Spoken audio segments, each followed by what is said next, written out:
Mabao mawili kutoka kwa mchezaji bora wa mchezo Shekan Ibrahim na mabao mengine mawili kutoka kwa Prince Mpumelelo Dube yalifanya Yanga itinge hatua ya nusu fainali ya kombe la Muungano, ambapo sasa watasubiri kucheza na mshindi kati ya KVZ na Azam FC, na hiyo ni baada ya kupata ushindi wa mabao 4-0 katika mechi yao ya kwanza na ya robo fainali ya kombe la Muungano kwenye uwanja wa New Amani Complex visiwani Zanzibar dhidi ya Mwembe Makumbi.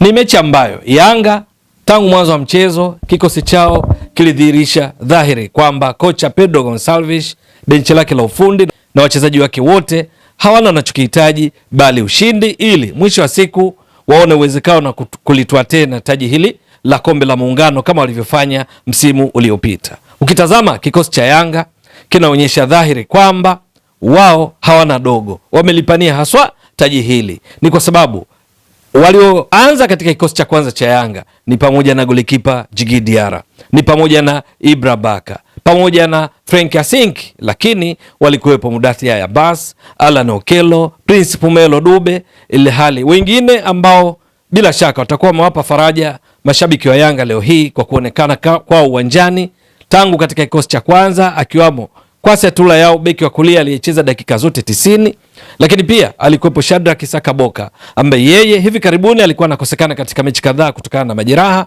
lakini leo hii alianza kikosini. Lakini wengine waliokuwamo kikosini na hata waliokuja kuingia ni pamoja na kina Edmund John aliyetoa assist katika bao mojawapo, lakini waliokuwepo ni pamoja na Faridi Musa alikuja kuingia katika kipindi cha pili. Azizi Andabwile alikuja kuingia baada ya kutoka kwa Mohamed Damaro Kamara. Alimradi tu kulikuwa na wachezaji kadhaa ambao hivi karibuni wamekuwa wakikosekana kwa sababu mbalimbali, lakini leo hii walipata nafasi ya kucheza na kuipa Yanga faraja mashabiki wake kwa kuwaona, hususan wachezaji kama Faridi Musa. Hadi kipindi cha kwanza kinakamilika, umiliki wao wa mpira kwa 60% kulinganisha na Mwembe Makumbi ambao walikuwa wakimiliki mpira kwa 40%.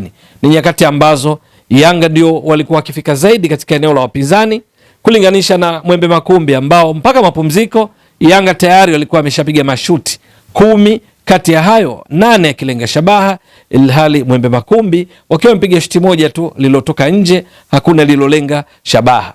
Sasa kipindi cha pili nini kilichotokea? Bado Yanga waliendelea kumiliki zaidi, lakini katika kipindi ambacho walau Mwembe Makumbi waliweza kufika zaidi kwenye lango la Yanga kulinganisha na kipindi cha kwanza. Ni katika kipindi ambacho Yanga kwa kujua kwamba tayari wako mbele kwa mabao 3-0, cheza yao ilibadilika kulinganisha na kipindi cha kwanza. Pasi ziliongezeka kwa nyingi na mabadiliko ya wachezaji yalifanyika zaidi katika kipindi hicho cha pili, ambapo Yanga tayari walikuwa kana kwamba wameshajihakikishia ushindi. Walikuja kuingia mbali na Faridi Musa walikuwa ni pamoja na vijana akiwamo Ninju, akiwemo vile vile Casemiro. Wote waliingia katika mchezo wa leo kutokana na mabadiliko aliyofanya mwalimu Pedro Gonçalves, ikiwamo kumtoa Ibra Baka. Lakini mpaka mechi inakamilika Yanga wakawa wana mabao 4-0 kutokana na bao lingine la 4 lilofungwa katika kipindi cha pili likiwekwa wavuni na Prince Mpumelelo Dube akitumia vyema cross kutoka kwa Edmund John kutoka upande wa kulia. Mwisho wa mchezo ilikuwa 4-0, lakini kwenye umiliki wa mpira Yanga sasa kwa wastani umiliki wao mpira uliongezeka kutoka 60% za kipindi cha kwanza, lakini baada ya mechi kukamilika wastani wa jumla Yanga wamiliki mpira kwa 62% kulinganisha na 38% za Mwembe Makumbi. Lakini kwenye kupiga mashuti ilionekana dhahiri kwamba Yanga walipunguza majaribio mbele ya lango la Mwembe Makumbi ili kufunga, kwa sababu mwisho wa mechi Yanga kwa ujumla walikuwa wamepiga mashuti 16.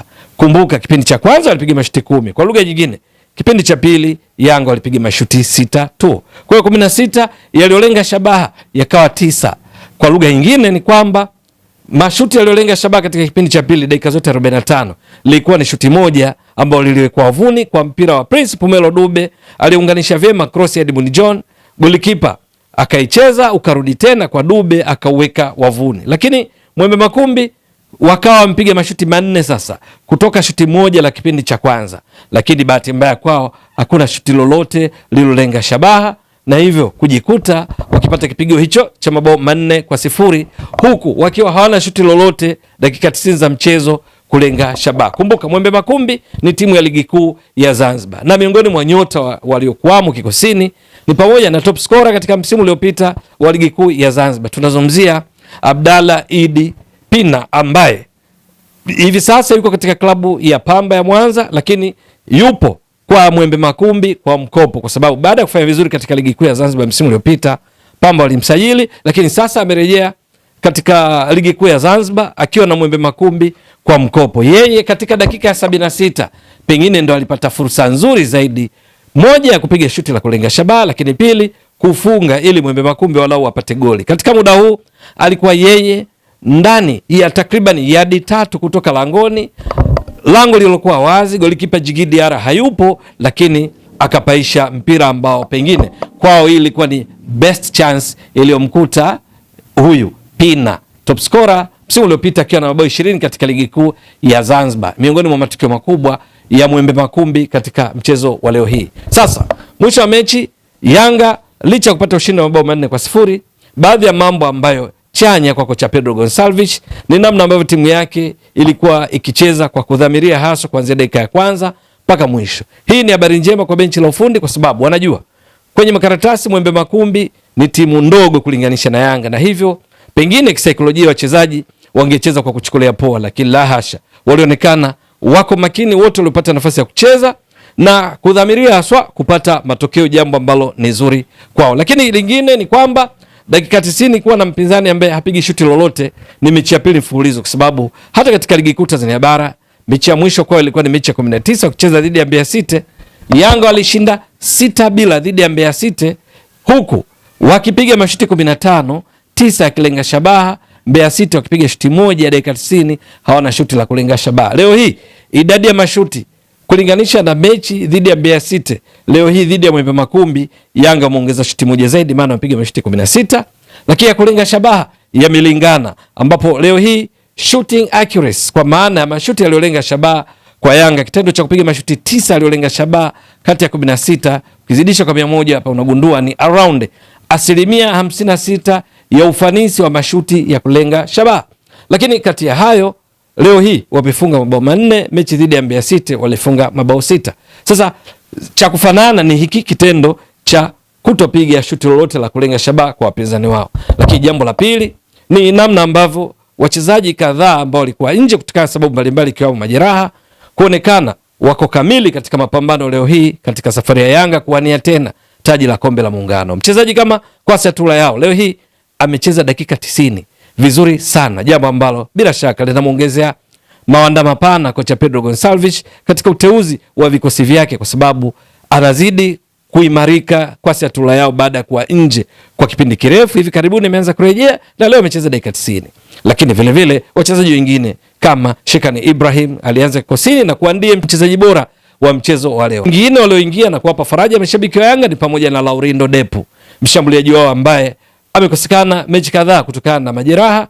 Leo alikuja kuingia katika kipindi cha pili. Lakini jambo kubwa kwa Yanga ni kwamba wameanza vizuri katika kuwania taji lingine, kwamba wao hataki kuacha kitu. Msimu uliopita walitoa taji hili la kombe la Muungano, walitoa taji la ligi kuu Tanzania bara, walitoa taji la kombe la shirikisho la benki ya CRDB, baadhi ya mataji waliotoa msimu uliopita. Na msimu huu safari yao iko nzuri, lakini kati ya mambo ambayo anapaswa kufanyia kazi ni juu ya namna ambavyo kiungo wake Mohamed Damaro Kamara aliyekuja kutoka kipindi cha pili kuingia Azizi Andamwile.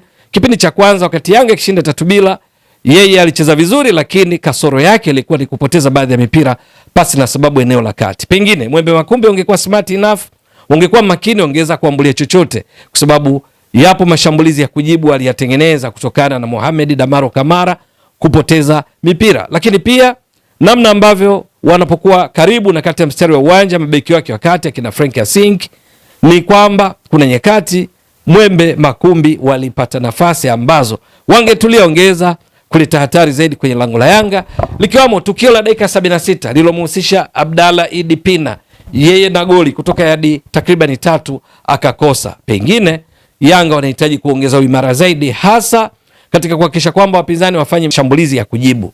Itakuwa vipi mechi ya Yanga dhidi ya mshindi kati ya KVZ na Azam ili kuwania kufuzu kwa fainali? Maana mechi hiyo itakuwa ni nusu fainali. Yanga wameshaingia nusu fainali, wanasubiri ni Azam au KVZ?